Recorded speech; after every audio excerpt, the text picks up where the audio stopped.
India TV YouTube channel को subscribe करें और बेल आइकन दबाएं।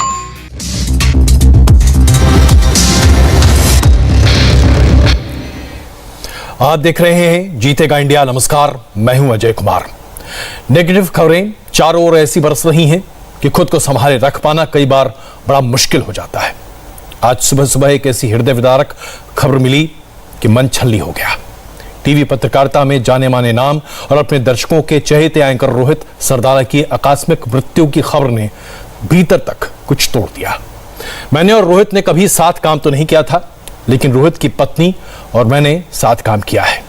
कोविड पॉजिटिव होने के बावजूद रोहित 2 दिनों पहले तक लोगों की मदद के लिए ट्वीट कर सरकारों का ध्यान लोगों के मुश्किलों की तरफ खींचने की कोशिश कर रहे थे, लेकिन आज वो हमारे बीच नहीं है। रोहित सरदाना प्रतीक है उस सोच की जो तमाम नेगेटिविटी के बीच भी हम वासियों की मदद करती है और पॉजिटिविटी बांटती है। आज का जीतेगा इंडिया मैं रोहित सरदाना को समर्पित करता हूं। उनकी पॉजिटिविटी की मिसाल देते हुए आपसे कहता हूं कि जब सही जानकारी और बुलंद हौसलों से कोरोना की जंग जीती जा सकती है तो डराने की क्या जरूरत है। सबसे पहले मैं आपको दिखाता हूं यह खबर जो हमें इस बात का एहसास दिलाती है कि अगर हम विपदा काल में लोगों की मदद करने की ठाने तो दुनिया की कोई ताकत हमें नहीं रोक सकती।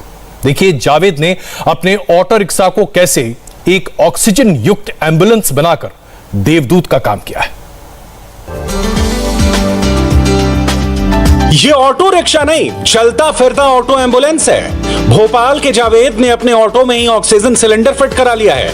ऑटो में ऑक्सीजन सिलेंडर से लेकर पल्स ऑक्सीजन मीटर और पीपीई किट समेत कोरोना मरीजों के लिए हर इंतजाम है, ताकि अगर किसी कोरोना मरीज को एम्बुलेंस नहीं मिल रही तो ऑटो से ही उसे बगैर ऑक्सीजन की कमी के अस्पताल पहुंचाया जा सके। तो आप पैसे लेते हैं सेवा? नहीं, कोई पैसा नहीं, निःशुल्क है। निःशुल्क जी। फिर घर का खर्चा कैसे चलाएंगे अगर आप सिर्फ मदद ही करेंगे सबकी? तो फिर सर ऊपर वाला कोई और मदद करने को आ रहा है? हाँ, अभी 1-2 लोगों ने मदद करी है। अब तक कितने जो लोग हैं जिनको आप अस्पताल तक पहुंचा चुके? 9 लोगों को पहुंचा चुके हैं अस्पताल। 9 लोगों तक जी। और बाकी जो सेवा है वो बराबर चल रही है। छोटे मोटे अस्पताल है वहाँ पहुँचाना। जो बड़ा केस आया तो 9 लोगों को अभी तक पहुँचा चुके हैं। अच्छा। अपनी रोजी रोटी की खातिर जावेद ने कोरोना की सेकंड वेव के पहले इस ऑटो को खरीदा था, लेकिन कोरोना विस्फोट के बाद सुविधाओं के अभाव में लोगों की जान जाते देखी, शहर में एम्बुलेंस और ऑक्सीजन की कमी देखी, तो अपनी बीवी के गहने बेचकर जावेद ने अपने ऑटो में ऑक्सीजन वगैरह इंतजामात किए और कोरोना मरीजों की सेवा में लग गए। कोई कंधे पे लेके जा रहा, कोई ठेले पे लेके जा रहा, कोई साइकिल पे लेके जा रहा, एम्बुलेंस नहीं मिल पा रही लोगों को, वो तकलीफ में। तो हमने सोचा कि क्यों ना हम ऑटो को एम्बुलेंस ही बना दें, जिससे लोगों की मदद हो सके और लोगों को आसानी से अस्पताल पहुंचाया जा सके। पर ये मैं देख रहा हूँ इसमें बाकायदा आपने पीपीई किट भी रखी हुई है, पल्स ऑक्सीमीटर भी है, सैनिटाइजर भी है, ऑक्सीजन टैंक भी। इसमें तो काफी पैसा लगा होगा, तो फिर ये कैसे पैसा आप लगाया? ये मेरा बीवी का एक लॉकेट था जो सोने का, तो मैंने उसको बेच के ये काम चालू करा था। पत्नी का गहना बेच के? जी, पत्नी का गहना बेच के। जावेद अब तक 1 दर्जन से भी अधिक कोरोना मरीजों को बिना पैसे लिए अस्पताल पहुंचा चुके हैं। कोरोना की जानलेवा महामारी में जावेद जैसे लोग इंसानियत की मिसाल तो कायम कर ही रहे हैं, दूसरे लोगों के लिए प्रेरणा भी बन रहे हैं। और अब मध्य प्रदेश की ही एक और खबर आपको दिखाता हूं। राजधानी भोपाल में ऑक्सीजन के लिए लोग दर दर भटक रहे हैं, लेकिन नक्सल प्रभावित बालाघाट के 3 गांव ने तय किया कि वो अपने गांव में किसी को भी ऑक्सीजन के अभाव में मरने नहीं देंगे। बिना सरकारी मदद के, बिना किसी का इंतजार किए गांव वालों ने वो कर दिखाया जो भोपाल और इंदौर जैसे शहर नहीं कर पाए। बालाघाट जिले के लालबर्रा गांव का यह स्पेशल कोविड सेंटर आत्मनिर्भर भारत की मिसाल है। नक्सल प्रभावित इलाका बालाघाट के 3 गांवों ने पैसे जोड़कर यह कमाल किया है। चंदा लेकर जमा किए गए पैसों से गांव में ही मौजूद हॉस्टल को कोविड सेंटर में बदल दिया गया। ऑक्सीजन कॉन्सेंट्रेटर का इंतजाम किया है, बेड की व्यवस्था की है। कोरोना मरीजों का इलाज यहां लगातार हो रहा है। हम लोगों का प्रयास है कि कम से कम यहाँ 30 बिस्तर जो है तो 30 मशीन की व्यवस्था हो जाए। तो हम लोगों ने सब जगह मशीन के लिए लगे हुए हैं। जैसे जैसे मशीन आते जा रही है हम लोग मशीन बढ़ाते जा रहे हैं और प्रशासन से जो दवाइयाँ आ रही हैं, अगर कभी कोई दवाई यहाँ ख़त्म हो जाती है और प्रशासन से आने में देरी होती है तो हम लोग मार्केट से खरीदी करके लाके यहाँ पे तुरंत उपलब्ध करा देते हैं। और ये जनरेटर भी जो हम लोगों ने अपने किराए पे लगाए हैं और स्वीपर वगैरह 2 अलग से कोविड सेंटर के अंदर हम लोगों ने साफ सफाई के लिए अपनी निजी तनख्वाह पे आदमी रखे हुए हैं।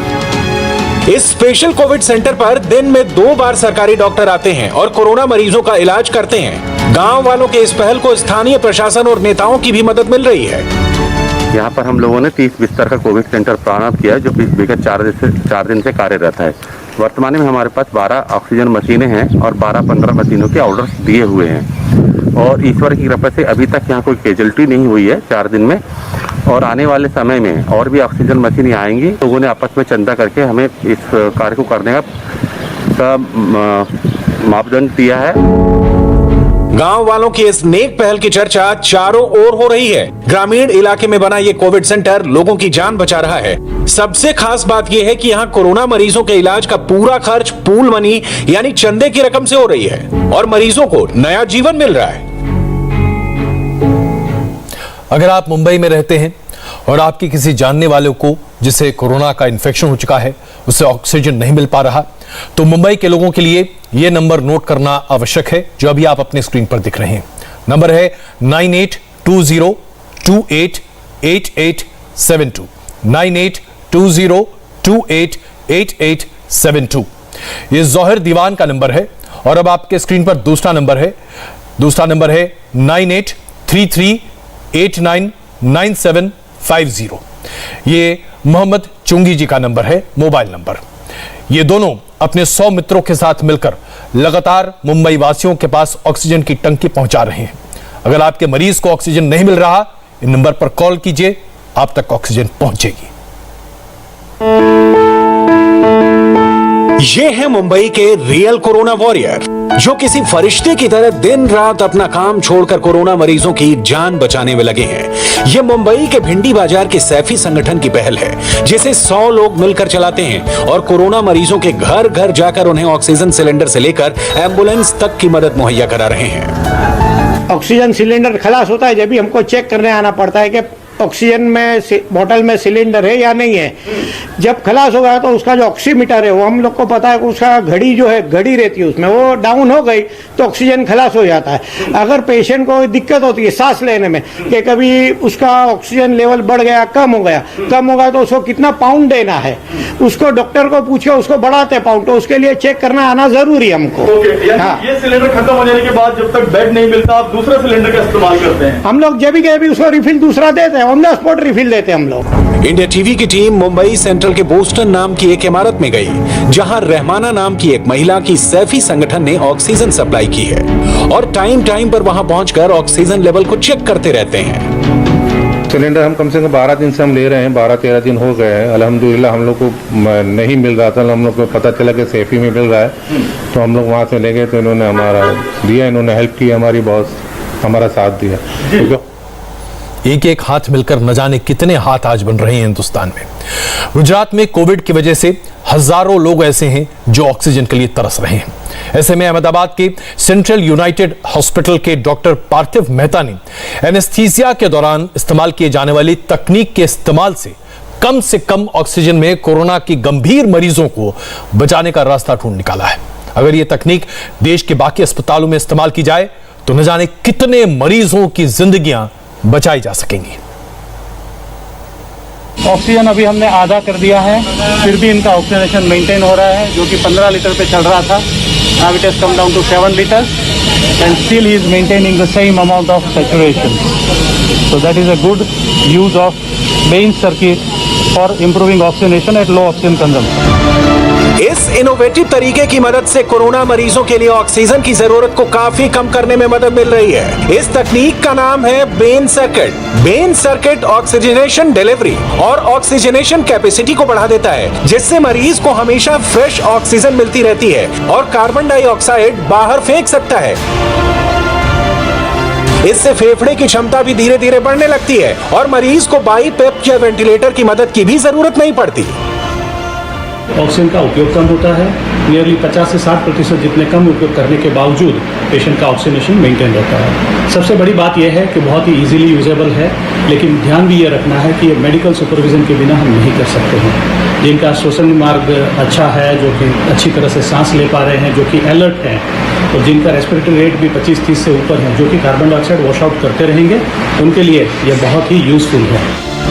कमाल की बात यह है कि बेन सर्किट कोई नई तकनीक नहीं है। अक्सर इसका इस्तेमाल एनेस्थीसिया के डॉक्टर ऑपरेशन थिएटर में मरीज को इंट्यूबेट करने के लिए करते रहते हैं। वहीं से डॉक्टर मेहता और उनकी टीम को यह आइडिया आया और बेन सर्किट को हॉस्पिटल में होने वाली ऑक्सीजन सप्लाई के साथ जोड़ दिया, और असर आपकी आंखों के सामने है।